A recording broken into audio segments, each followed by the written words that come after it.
নমস্কাৰ।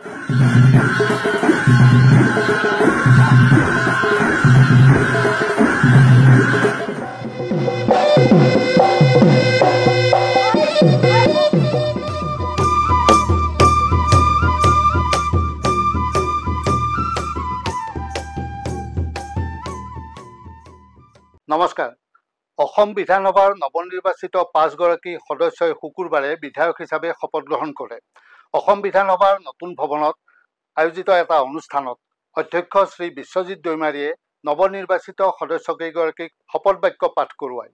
বিধায়ক হিচাপে শুকুৰবাৰে শপত গ্ৰহণ কৰা সদস্যকেইগৰাকী হ'ল বিহালী সমষ্টিৰ দিগন্ত ঘাটোৱাল অসম বিধানসভাৰ সদস্য নিৰ্বাচিত হোৱাত ঈশ্বৰৰ নামত শপত খাই কওঁ যে বিধিৰ দ্বাৰা স্থাপনা কৰা ভাৰতৰ সংবিধানৰ প্ৰতি মই প্ৰকৃত বিশ্বাস আৰু নিষ্ঠা পোষণ কৰিম।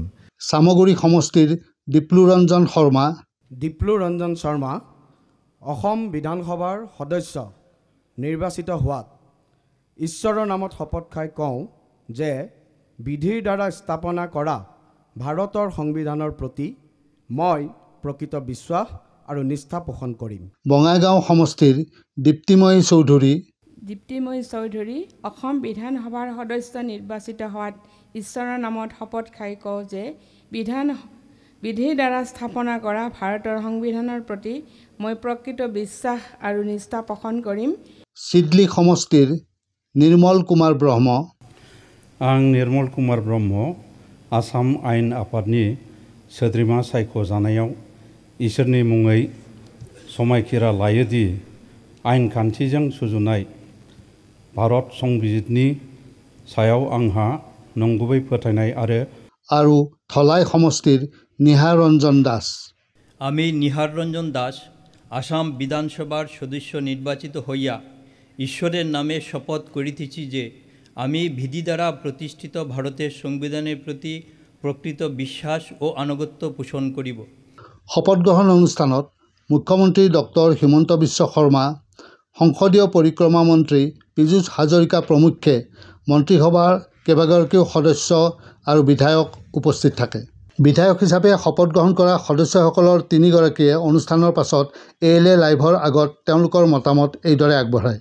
আৰু এটা খুব আবেগিক অনুভৱ, এইটো এটা যথেষ্ট আবেগিক অনুভৱ আৰু খুব ভাল লাগিছে।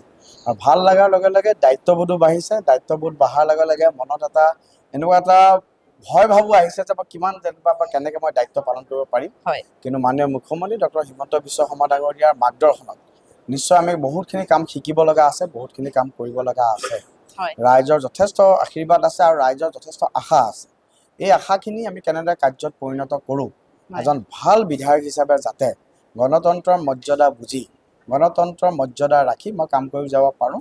চাওক, বিহালীত এইবাৰ নিৰ্বাচনত আমি যেতিয়া ৰাইজৰ ওচৰলৈ গৈছিলোঁ, কেইটামান কথা ৰাইজৰ লগত যেতিয়া আলোচনা কৰোঁতে মানে কৈছিল যে আমাৰ বিশেষকৈ তাত কিছু ৰাস্তা পদূলি কাম আছে, যথেষ্ট কাম হৈছে। মেইন ৰাস্তাবিলাক আমাৰ মানে গাঁৱৰ যিটো মানে ৰোডবিলাকৰ কিছুমান কাম আছে।